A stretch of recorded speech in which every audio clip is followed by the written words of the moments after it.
Les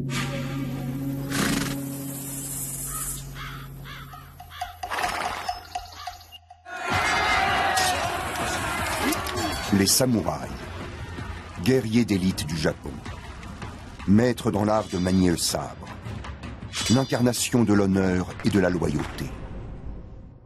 Ces formidables combattants étaient-ils uniquement de preux héros? Ils ont un autre visage, beaucoup plus sombre. Les manuels de guerre révèlent un univers violent, dominé par la cruauté et les intrigues.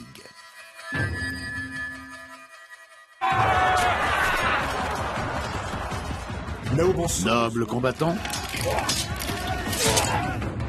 collectionneur de têtes, le samouraï était les deux.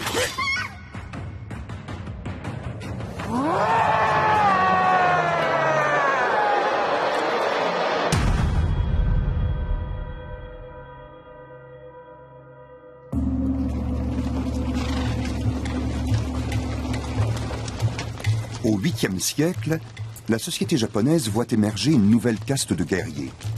Les samouraïs sont des combattants de haut rang au service de nobles seigneurs. Leur statut est héréditaire. Seul un fils de samouraï peut le devenir à son tour.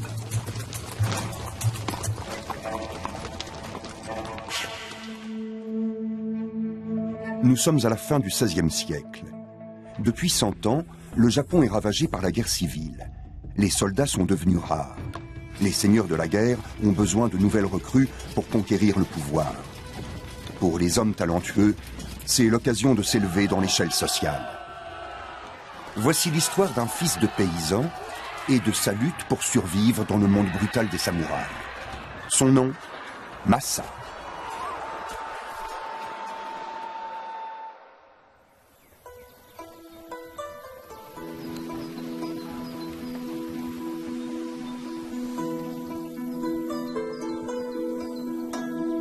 La population japonaise est majoritairement composée de travailleurs agricoles vivant sous la coupe de propriétaires terriens.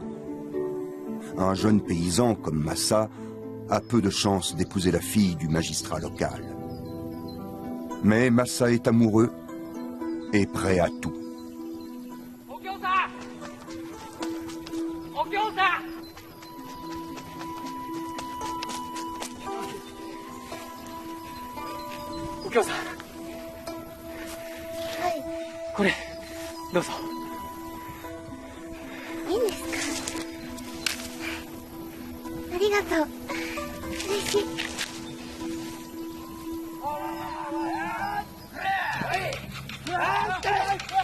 À l'époque, il est fréquent de recruter des jeunes gens de force.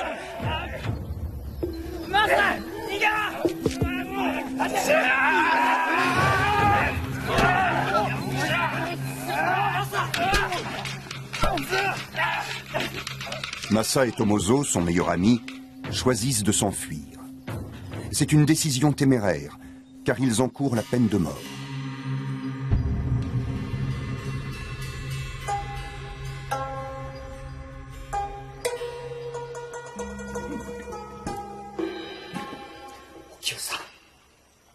Okyo-san.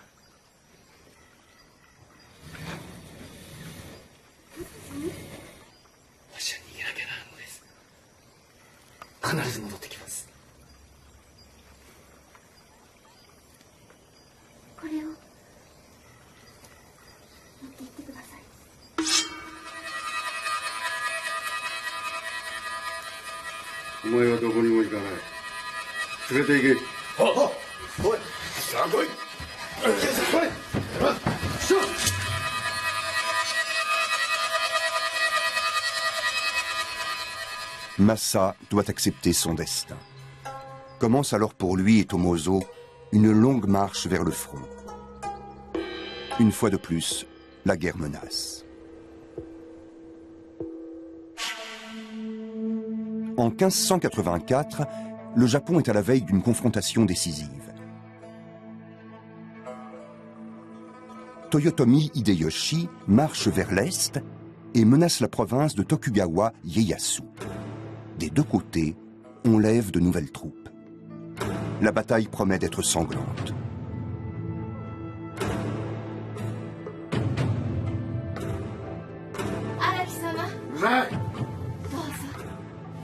Les samouraïs courageux sont récompensés par l'octroi de terres et de privilèges.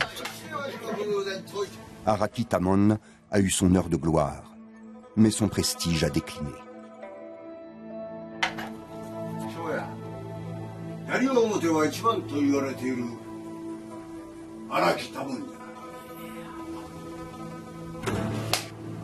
Il y avait de grandes disparités de fortune entre les samouraïs. À une extrémité du spectre, il y avait le général qui disposait de vastes terres, d'immenses ressources et bien sûr d'une puissante armée. À l'autre bout, on trouvait des hommes qui étaient pour ainsi dire des combattants occasionnels. Ils possédaient un lopin de terre qu'ils cultivaient et servaient leur seigneur à la guerre quand il le fallait.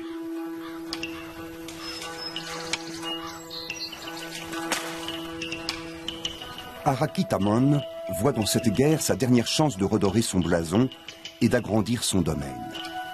Selon les besoins, les recrues servent comme valets, porteurs ou fantassins.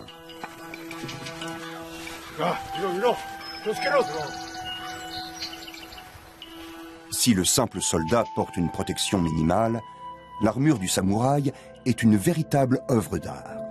Elle est à la fois légère et assez solide pour résister aux flèches et aux coups de sabre. Le casque est l'élément le plus somptueux de l'équipement. Son ornement frontal souligne les traits de caractère du guerrier. Ainsi, la tête de lièvre symbolise le courage et l'exaltation devant la mort.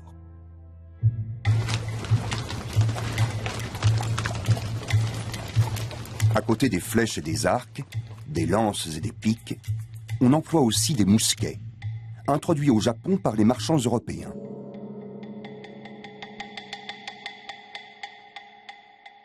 Mais c'est l'art de manier le sabre qui a fait des samouraïs des guerriers de légende.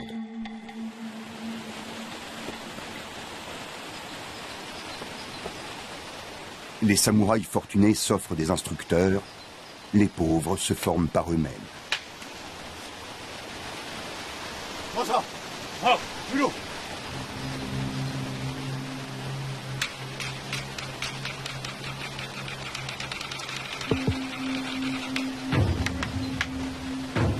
La réussite d'un samouraï dépend aussi de la survie de ses hommes au combat. Chez un fantassin, la vivacité est une qualité essentielle pour compenser la faiblesse de son équipement. Une armure de samouraï était très coûteuse. Les fantassins étaient donc équipés d'une protection plus simple, comme celle-ci. Elle est composée de couches de papier et de toiles de coton collées ensemble et recouverte d'une laque pour rendre le tout étanche. Étonnamment, ça pouvait être aussi efficace que le métal. On essaie avec le tranchant d'un couteau. Cet attirail protège même de frappes de la pointe. Mais il ne résisterait pas à une lance. Aujourd'hui, on enseigne toujours l'art des samouraïs. Le grand maître Tanaka est un spécialiste des techniques de combat transmises de génération en génération. De nos jours, le judo, le karaté et le kendo sont des disciplines populaires. Ils font partie des sports de combat. L'art des samouraïs, lui, avait une finalité tout autre. Les anciens arts martiaux enseignaient l'art et la manière de tuer son ennemi. Le but de cet apprentissage était de vous rendre capable de vaincre n'importe quel adversaire, au pire en l'emportant avec vous dans la mort.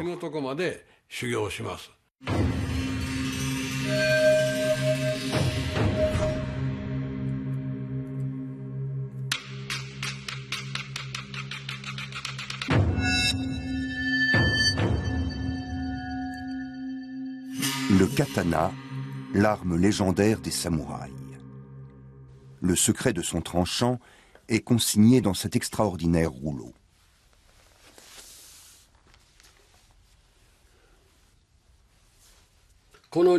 Les tests de coupe étaient effectués sur des humains. Pour s'assurer de la qualité des lames, on en vérifiait le tranchant sur des individus vivants.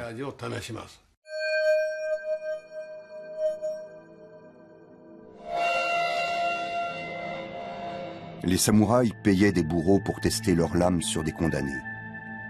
Découper eux-mêmes les victimes aurait été indigne de leur rang. On coupait 2 fois, comme ici, voire 3 fois. Et là, ça voulait dire que le tranchant était bon. Ces essais sanglants ont fini par cesser au XVIIIe siècle. Le maniement du sabre, lui, n'a pas changé.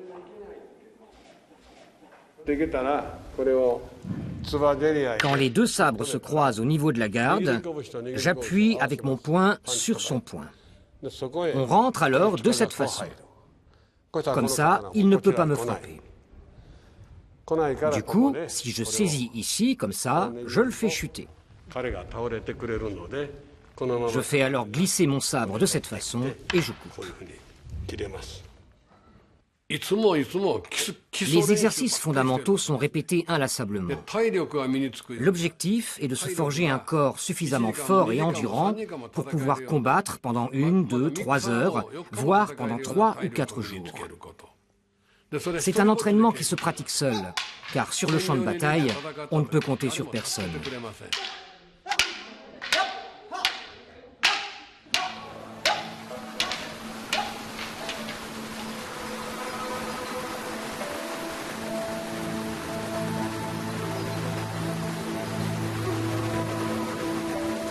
La bataille décisive approche. Araki Tamon examine les progrès de son meilleur élève.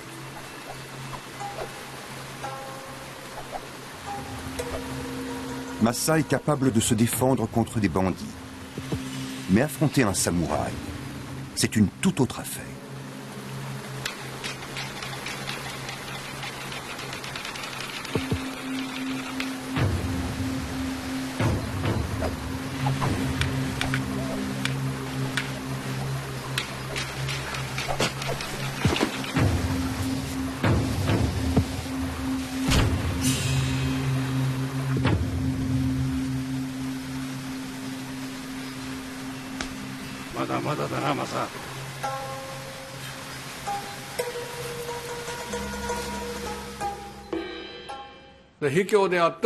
Vaincre de manière déloyale est correct, martialement parlant. L'important est de survivre, peu importe de quelle façon. On défend comme ceci, ce qui lui bloque les 2 mains,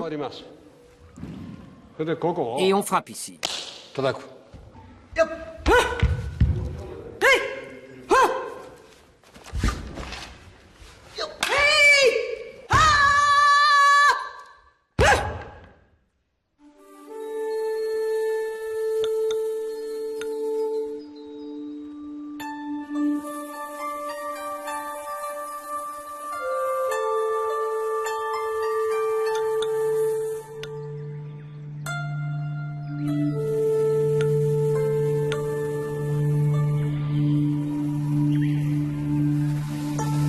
Masa et Tomozo ont marché 2 semaines durant.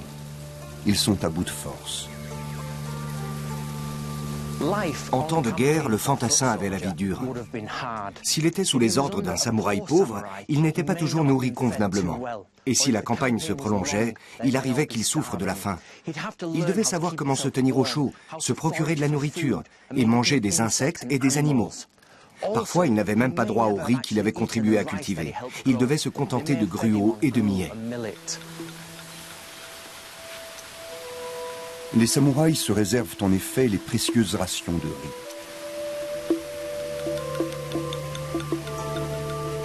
La troupe de Masa est arrivée à destination.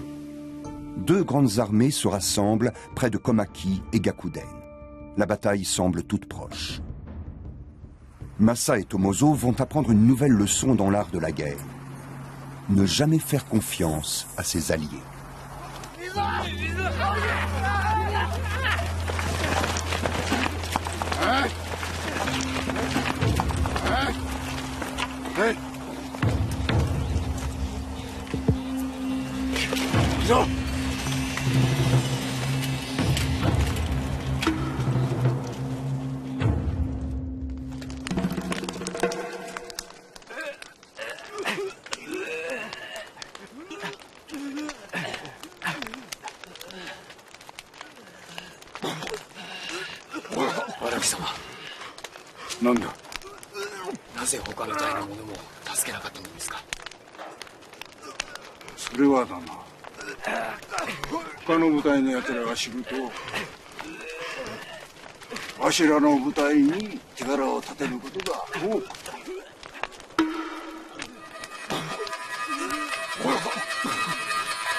Voici le jeune seigneur que sert Araki Tamon.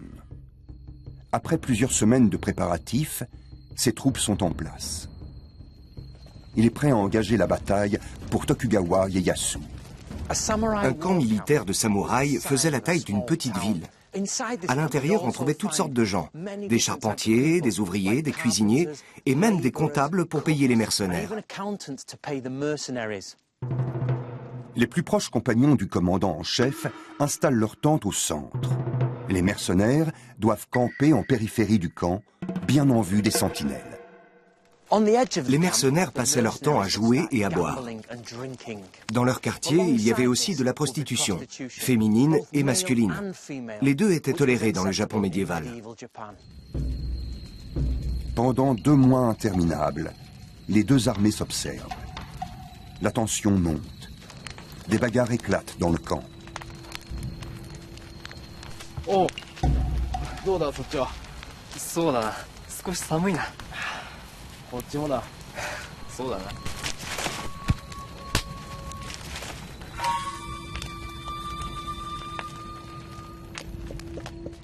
Dans un camp de samouraïs, le vol d'armes et d'équipements était chose courante.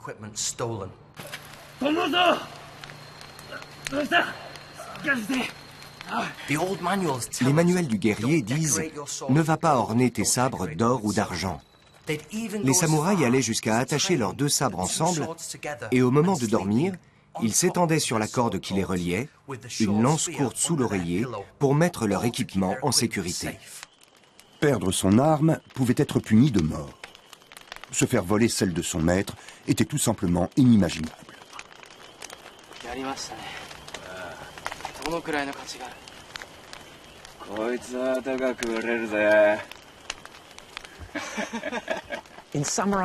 L'homosexualité était admise, quel que soit le rang, du simple soldat au puissant seigneur de guerre. Un samouraï pouvait prendre un apprenti comme amant. Il nouait alors une relation dont on voyait parfois les effets jusque sur le champ de bataille. Masa et Tomozo doivent absolument récupérer la lance d'Araki, sinon ils sont perdus.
Les deux armées restent cantonnées dans leur camp. L'affrontement a tout d'une guerre de position. Les deux opposants étaient de force rigoureusement égales, si bien que chacun se méfiait de l'autre. Qui allait faire le premier pas? Finalement, l'armée de Toyotomi quitte sa position et lance une attaque surprise sur la province de Tokugawa. Mais les troupes de ce dernier arrêtent l'offensive à Nagakute.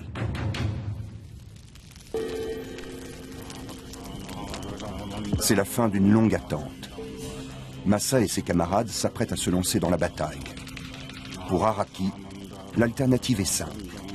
Il doit se couvrir d'honneur ou se retirer. Partir à la guerre, c'est côtoyer la mort. Et on ignore si on va revenir en vie. Pour rechercher l'aide des forces invisibles, c'est-à-dire des dieux, les guerriers se rendaient au temple. Là, on leur remettait des écrits sacrés, on brûlait ces écrits, on mélangeait les cendres à du saké et on buvait le tout. Ainsi, les dieux étaient en eux dans leur ventre et ils se sentaient plus forts.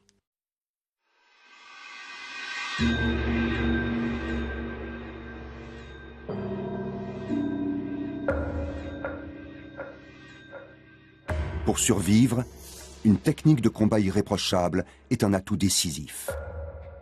Des siècles durant, les samouraïs ont exercé leur intuition afin de réduire au minimum leur temps de réaction. Par exemple, pour parer un coup de sabre.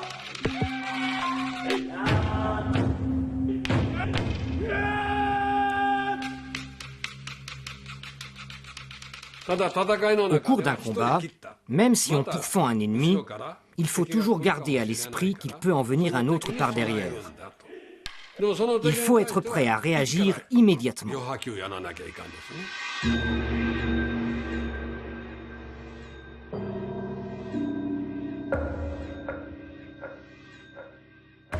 Les élèves de Tanaka ont passé le test avec succès. Mais ils doivent rester concentrés, car comme le disent les vieux maîtres, si tu crois avoir gagné, tu as déjà perdu.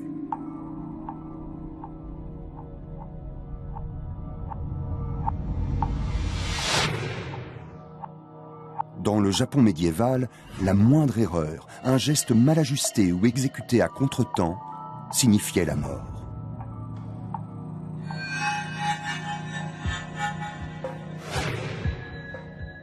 Tanaka mène l'attaque de façon aléatoire. Tout est question d'entraînement et d'instinct. L'issue du combat se joue en un éclair, comme sur le champ de bataille.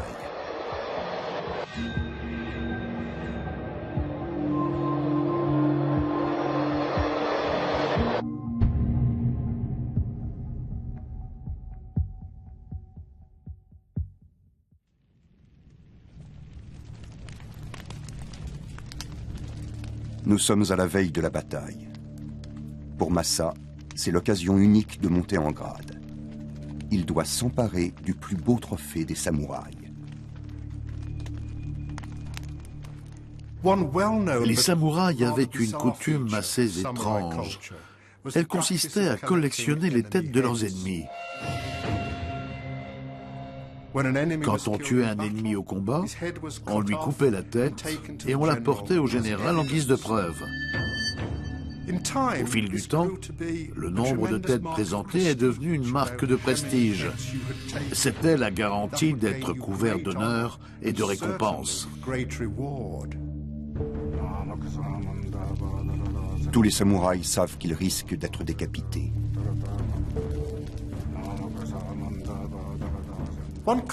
Avant une bataille, les samouraïs avaient l'habitude de brûler de l'encens et de laisser la fumée s'échapper dans leur casque pour le parfumer. On disait que leur tête serait ainsi un trophée plus prestigieux si elle était prise au combat.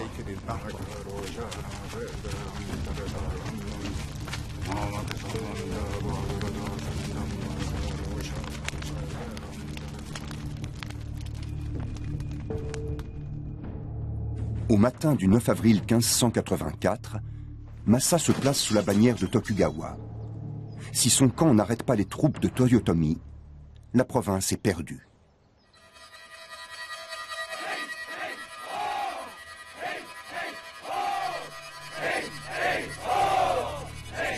Mais Toyotomi a reçu des renforts.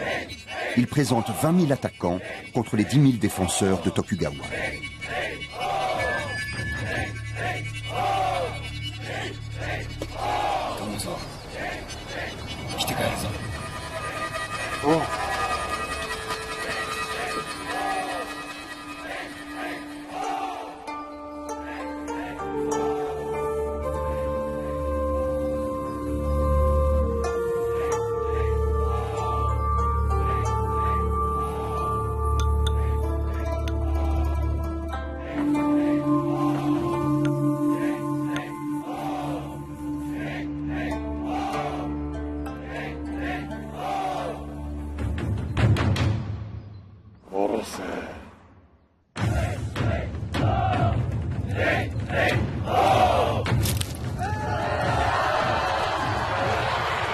Selon une tactique éprouvée, les fantassins attaquent les premiers.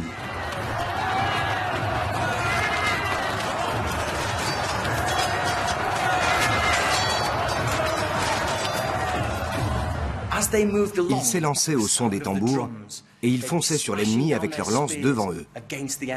Et dès qu'ils trouvaient une ouverture, ils frappaient droit vers le visage de leurs ennemis.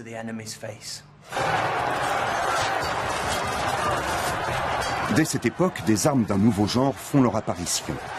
Les mousquets venus d'Europe sont très convoités, mais leur efficacité reste encore limitée. Il fallait jusqu'à plusieurs minutes pour recharger un mousquet. Alors pendant ce temps, les archers tiraient des flèches. Et dès que les rangs ennemis s'éclaircissaient, les samouraïs se lançaient dans la bataille.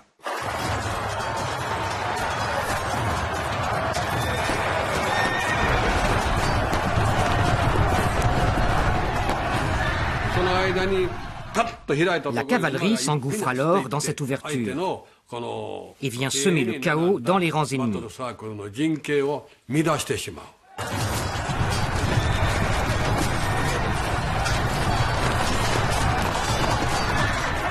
Lorsqu'un fantassin se trouvait face à face avec un samouraï à cheval, selon les manuels, il devait d'abord couper la tête du cheval. Et quand la bête chancelait, il tentait de s'attaquer au cavalier. Ou alors, il pouvait couper les rênes, ce qui déséquilibrait le cavalier. Ensuite, il coupait les pattes du cheval. Une fois la bête à terre, il ne restait plus qu'à achever le samouraï, à lui trancher la tête et à emporter son trophée.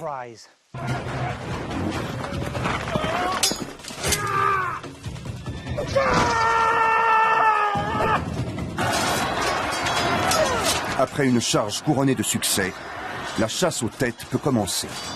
Samouraï contre samouraï. Quand l'ennemi est en garde et qu'il a une respiration irrégulière, qu'il respire avec les épaules, on sait qu'on a affaire à un piètre adversaire.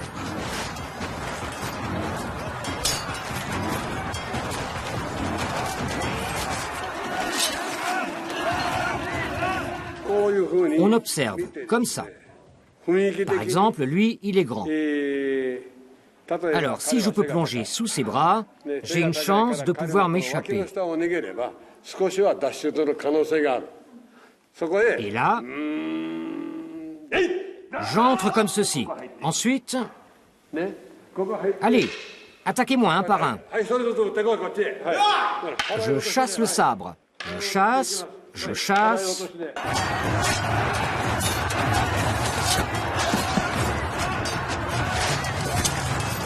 Déjà, les premières têtes roulent. Sur un champ de bataille, un grand nombre de guerriers s'affrontent. On ne sait pas qui combat qui, ni qui a pris quelle tête. Alors, beaucoup de têtes sont volées. On examine un cadavre et, oh, mais c'est un samouraï de renom. Et là, on peut espérer une récompense, de l'argent, et même, dans certains cas, s'élever dans les hiérarchies. Donc, quand la bataille faisait rage, les voleurs de têtes étaient fort nombreux.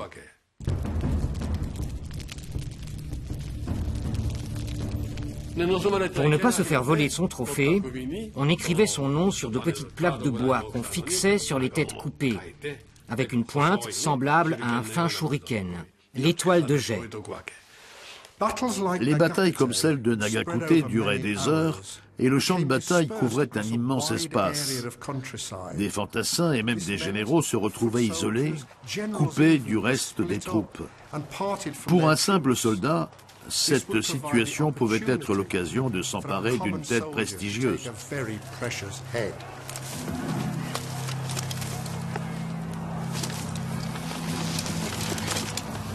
Massa se retrouve nez à nez avec un général ennemi.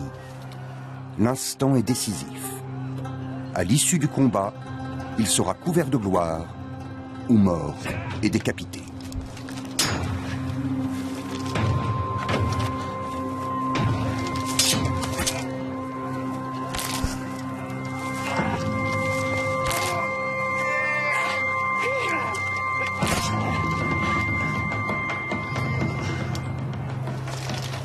Massa a touché le point faible de l'armure, au creux des aisselles.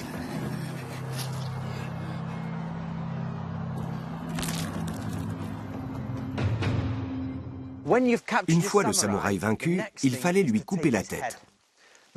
Les manuels nous disent que pour ce faire, il fallait l'attraper par le casque, percer le cou pour atteindre la trachée et la sectionner. Ensuite, on changeait de prise. On dégageait la nuque et on sciait le cou et la colonne vertébrale jusqu'à pouvoir s'emparer de son trophée.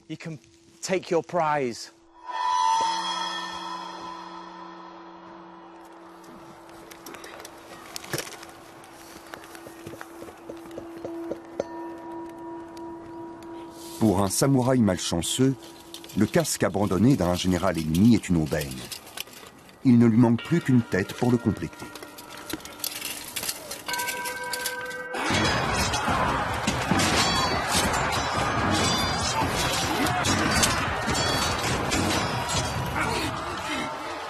Selon la coutume, on fait le bilan au soir de la bataille.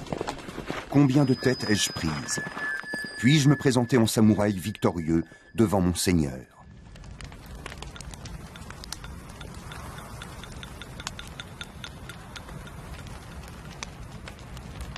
Pour Araki, la bataille est un désastre. Son seul trophée est le casque d'un général. Tomoda, すごいものを見つけたぞ。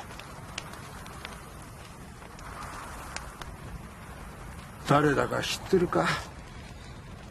誰ですか？森田三左衛門。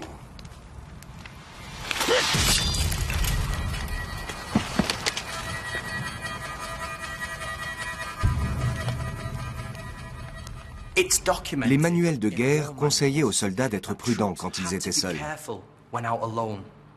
Des samouraïs sans scrupules tuaient leurs propres soldats pour s'emparer de leur tête. Ils devaient simplement s'assurer que le secret soit bien gardé.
Ce précieux document illustre avec un réalisme saisissant toute la brutalité de ces méthodes.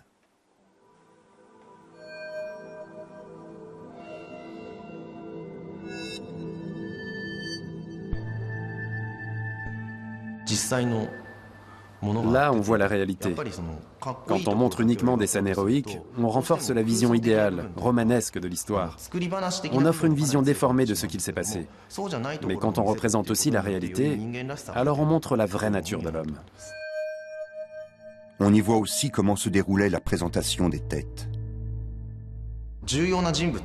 Lorsqu'on rapporte les têtes de samouraïs de grande renommée, on se réunit pour les identifier sans risque d'erreur. Le général rassemble ses officiers et jusqu'à une vingtaine de samouraïs peuvent être appelés pour confirmer l'identité des malheureux vaincus. Au lendemain de la bataille, le général examine les trophées. Il regarde discrètement par-dessus son éventail pour que les esprits des morts ne puissent pas le reconnaître. Des sentinelles prient en direction de l'est et de l'ouest pour chasser les esprits démoniaques des vaincus.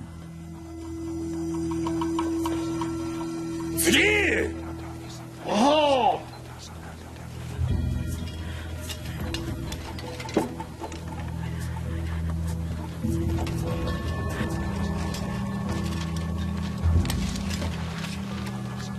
Araki Tamon, 森田三左衛門の首を参上いたしました。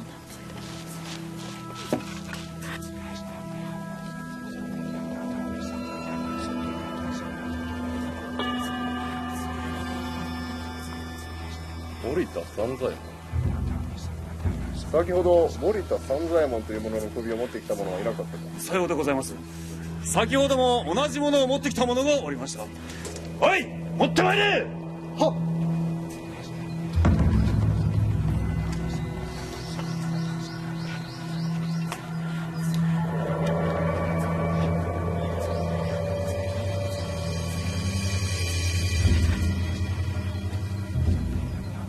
この首は誰が持ってまいった。は、足軽のマサというものでございます。あいつは大嘘つきで嫌われ者のバカ者でございます。いやー、しかしこれは森田三左衛門に間違いございません。霧が濃くて見分けがつかなくて、あ、兜は森田のもんでございます。荒木、またそんなこと言いよって。このようなことで恩賞がもらえると思うのか。誰。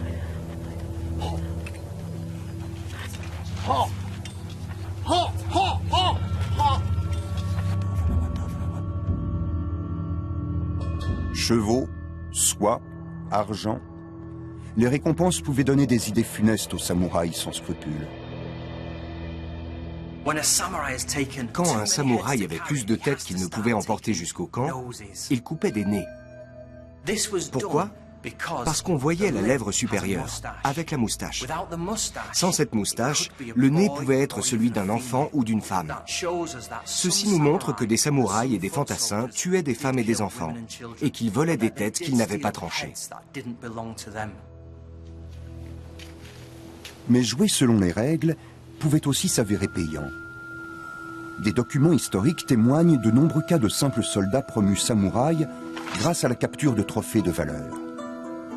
Le haut fait de Masa sur le champ de bataille lui a valu l'obtention de terres, le droit de lever des impôts et une armure de samouraï, preuve indubitable de sa nouvelle position sociale. Ce statut implique de nouvelles responsabilités. Masa doit écrire à la famille du général qui l'a tué et lui renvoyer sa tête.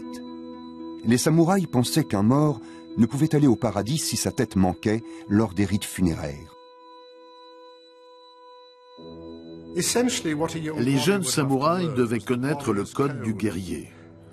La plupart de ces règles de bonne conduite portaient sur les relations avec leurs supérieurs.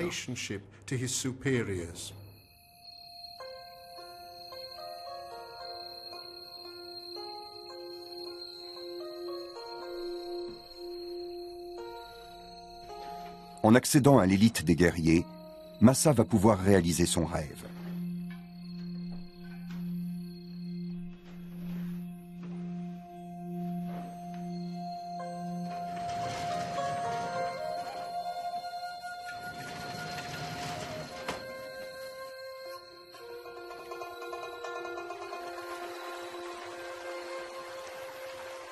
Masa-san?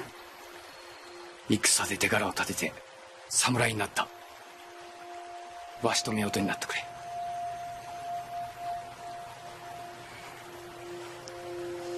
はい。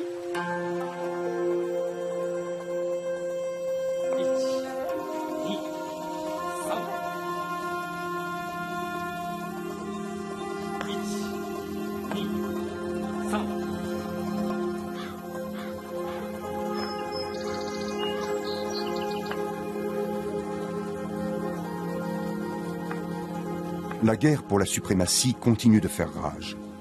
Masa ne demeure pas longtemps auprès de sa jeune épouse.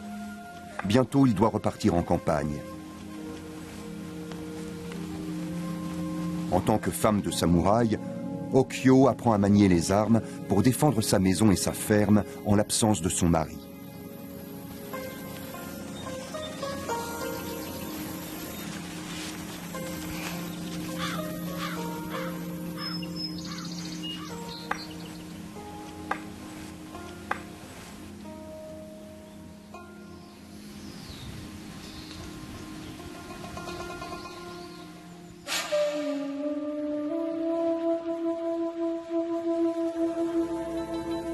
Aujourd'hui encore, des Japonaises pratiquent les techniques de combat traditionnelles.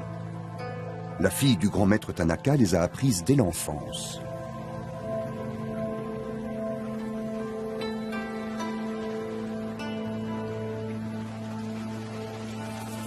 Elle teste son sabre sur du bambou, dont les Japonais disent qu'il est aussi dur que les os humains. On voit que la partie coupée n'est pas tout à fait rectiligne, ce qui prouve que la main droite et la main gauche n'étaient pas parfaitement à l'unisson au moment de l'impact. Quand un guerrier devait couper la tête d'un autre en train de s'ouvrir le ventre, il risquait de lui infliger des souffrances supplémentaires si son sabre ne tranchait pas parfaitement. Il fallait couper d'un seul coup bien net. Ainsi parlait-on de la compassion du guerrier, partie intégrante de la voie du guerrier, le Bushido.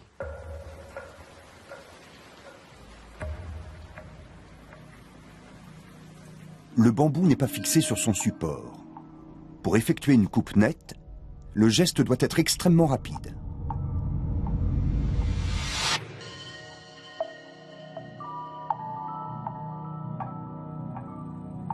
Parfait. Mais pour démontrer une véritable maîtrise, il faut enchaîner 2 coups sans temps d'arrêt.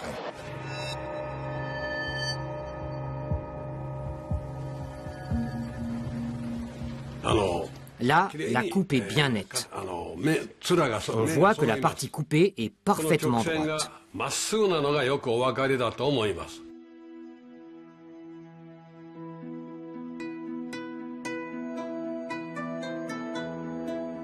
Masa est un jeune homme ambitieux, surtout depuis qu'il a épousé l'amour de sa vie. Comme de nombreux samouraïs, il souhaite fonder une dynastie et se réjouit de la naissance prochaine d'un héritier.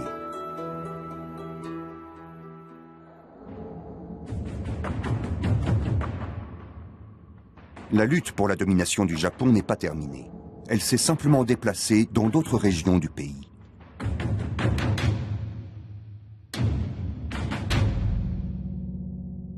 Masa est plus qu'un habile guerrier. Ses suzerains le tiennent en haute estime pour ses qualités de stratège. Cette carrière fulgurante est loin de plaire à tout le monde.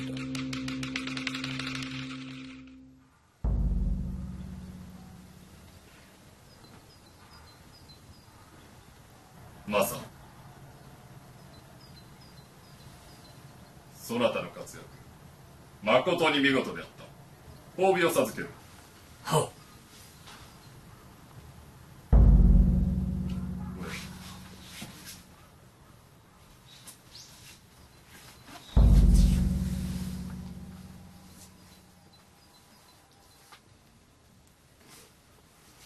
ありがたき幸せにございます。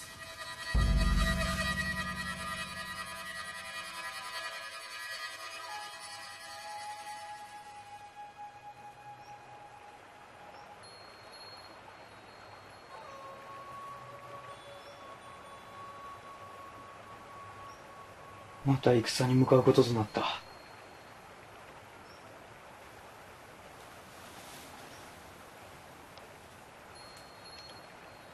おきよ、わしがいない間、これをつけて思い出してくれ。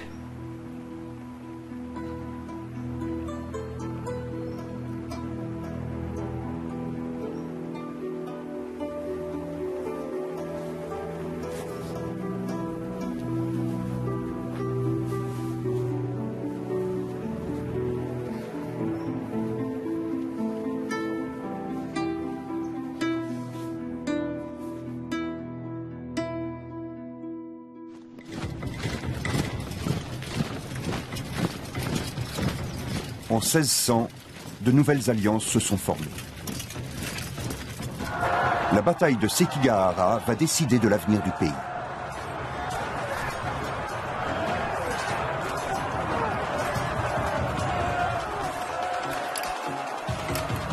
Masa, samouraï d'élite, a été recruté par un autre clan.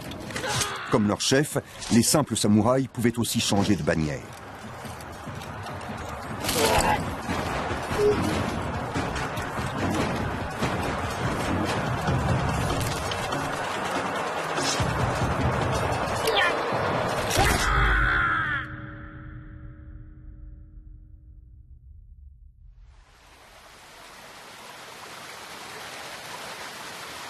Mais tandis que Masa se distingue au front, sa maison reste sans protection.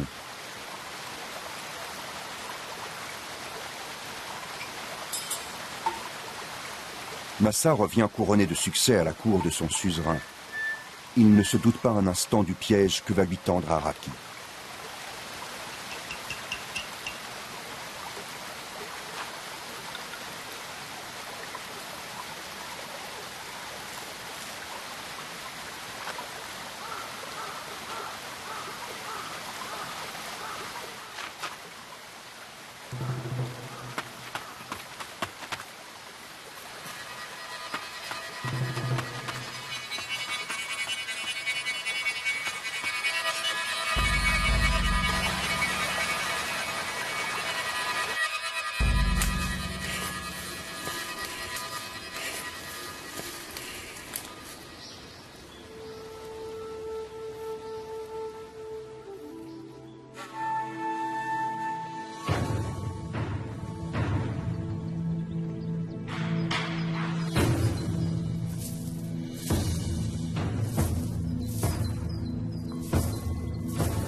Masa, お前も偉くなったな。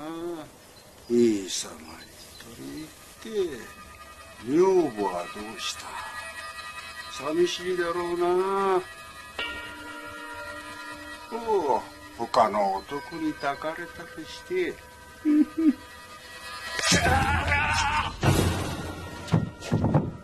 En quelques secondes, Masa a tout perdu. Un samouraï qui ne maîtrise pas ses sentiments est un homme mort.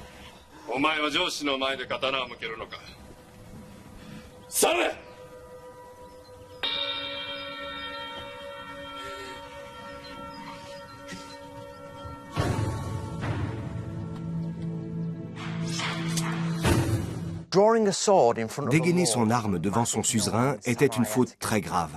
L'existence de ces règles très strictes montre que certains seigneurs se méfiaient de leurs propres hommes et craignaient des tentatives d'assassinat. Pourquoi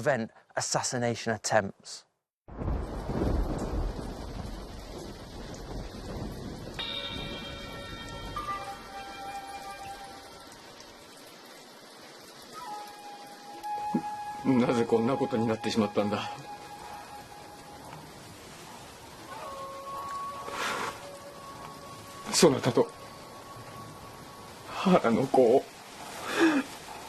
守るためには自ら切腹するしかない。すまぬ。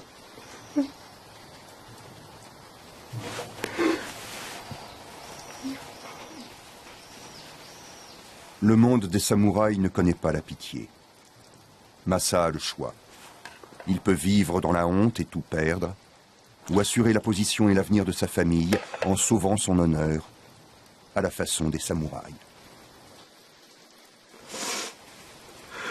Okyo, 下がってよいぞ。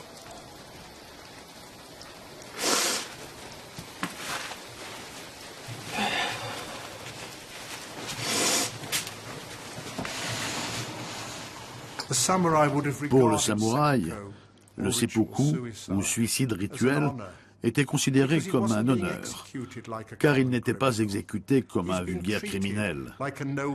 Il était traité comme un noble. Oui, il avait commis une faute, il avait failli à cette noblesse, mais le suicide lui offrait l'occasion de montrer à tous qu'il était un véritable samouraï.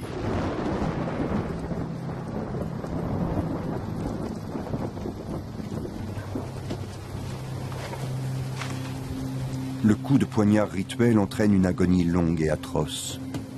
Mais c'est une mort éminemment honorable.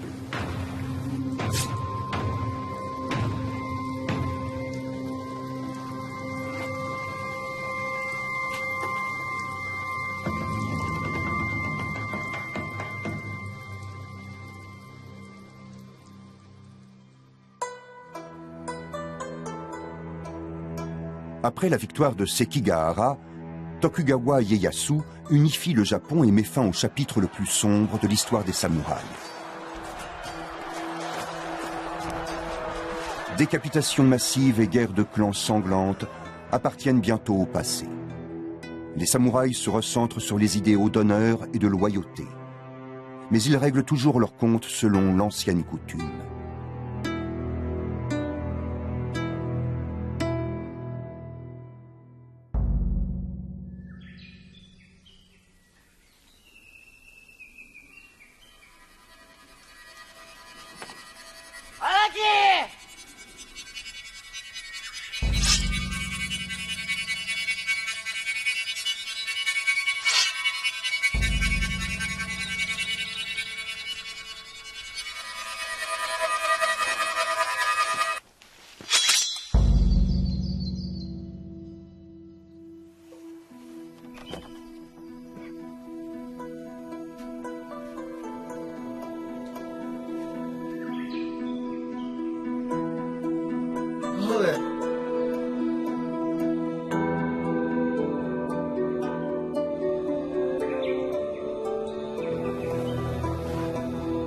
L'honneur de la famille est vengé. Le fils de Masa a prouvé qu'il était un véritable samouraï.